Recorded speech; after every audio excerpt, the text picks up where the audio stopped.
Assalamualaikum warahmatullahi wabarakatuh.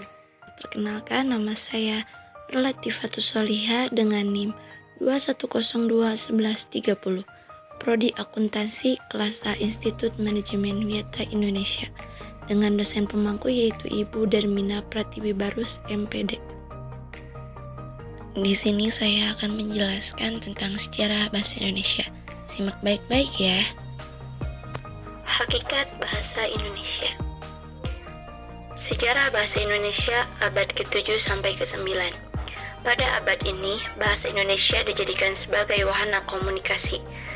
Pada abad ini, bahasa yang digunakan yaitu bahasa Melayu. Berikutnya yaitu bahasa Indonesia abad ke-20.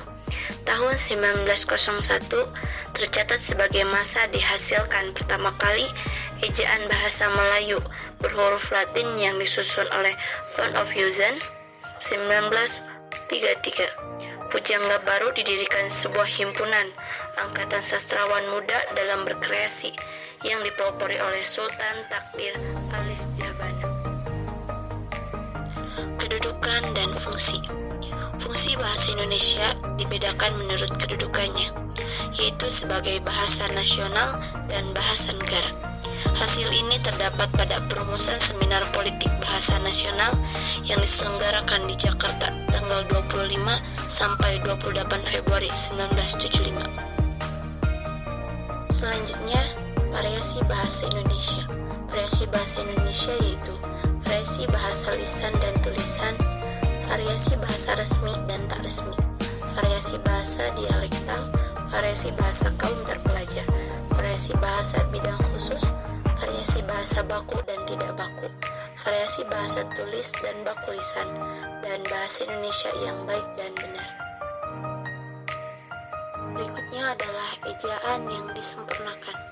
Komponen ejaan yaitu pemakaian huruf abjad, huruf vokal, huruf konsonan, huruf diftong I, au, dan oi, gabungan huruf konsonan KH, NG, NY, dan SY, huruf kapital, huruf miring, dan huruf tebal. Adapun penulisan kata, bentuk ulang ditulis dengan menggunakan tanda hubung antara unsur-unsurnya. Contoh, anak-anak, mata-mata, buku-buku. Awalan dan akhir ditulis sebagai serangkai dengan bentuk ulang. Contoh, perundang-undangan, memata-matai. Gabungan kata.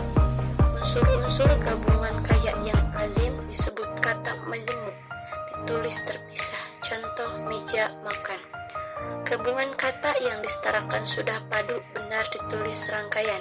Contoh, radioaktif, beasiswa, matahari. Berikutnya yaitu kata, istilah, dan diksi. Pengertian kata. Kata adalah deretan huruf yang diapit dua spasi dan mempunyai satu arti. Dari bahasa Sanskerta yaitu kata yang berarti konversi, bahasa cerita atau dongeng. Pengertian istilah. Istilah dapat diartikan sebagai kata atau gabungan kata yang memiliki makna khusus dan penggunaannya terbatas pada ranah kegiatan atau bidang keilmuan tertentu. Dari segi makna, istilah itu sifatnya monosematis. Pengertian diksi. Diksi adalah pilihan kata.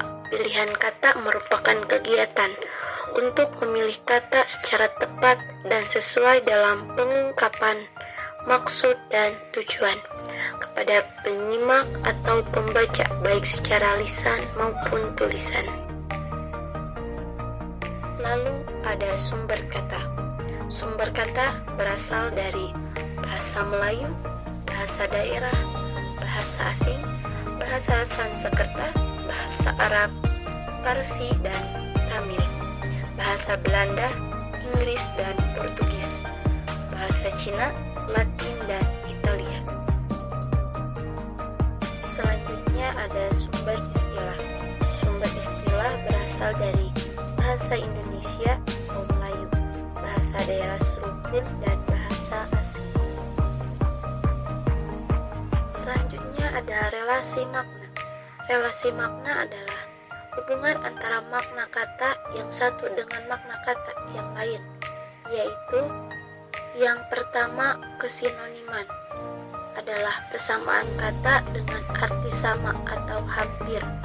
Yang kedua, kehomoniman, yaitu bentuk istilah yang sama ejaan atau lafalnya. Yang ketiga, kepolisemian, yaitu keanekaan makna yang memiliki bentuk atau istilah. Yang keempat, kehiponiman atau bentuk yang maknanya terangkum oleh bentuk superordinatnya. Yang kelima, keantoniman, yaitu keadaan dua kata yang berlawanan. Lalu ada makna konotatif dan denotatif. Konotatif yaitu makna yang menyimpan dari makna sebenarnya dari suatu kata. Denotatif yaitu makna dasar atau makna umum. Lalu ada ungkapan idiomatik, merupakan kesatuan utuh unsur berupa kata titik. Jika salah satunya diganti atau dihilangkan, akan berakibat pada rusaknya keutuhan ungkapan idiomatik itu. Selanjutnya yaitu kalimat. Kalimat adalah pernyataan lisan atau tulisan yang memiliki dua persyaratan pokok, yaitu unsur predikat dan permutasi atau perubahan unsur kalimat, sekurang-kurangnya memiliki predikat. Contoh kalimatnya yaitu: pertama, Pak Budi membaca buku. Contoh yang kedua, Herna membeli motor baru. Adapun unsur-unsur kalimat diantaranya subjek, predikat, objek, pelengkap, dan keterangan. Biasanya, unsur yang selalu hadir di sebuah kalimat adalah subjek dan predikat. Berikutnya ada kalimat efektif. Kalimat efektif adalah kalimat yang secara tepat mewakili gagasan atau pikiran penulis. Kalimat efektif harus menggambarkan gagasan penulis secara tepat sehingga dapat difahami secara tepat oleh pembacanya. Adapun syarat kalimat efektif, yang pertama, kalimat efektif harus gramatikal. Yang kedua, kalimat efektif harus lugas. Yang ketiga, kalimat efektif harus memerhatikan aspek penekanan. Dan yang keempat, kalimat efektif harus sejajar. Berikutnya ada kalimat majemuk. Kalimat majemuk adalah kalimat yang mengandung dua pola kalimat atau lebih. Contoh, ayah menulis surat sambil adik berdiri di sampingnya.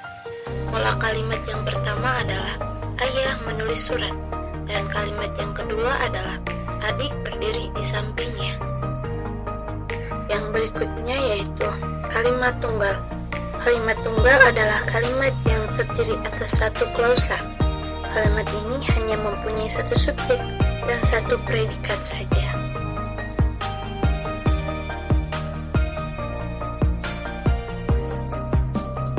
Nah, udah selesai nih penjelasan tentang sejarah bahasa Indonesia.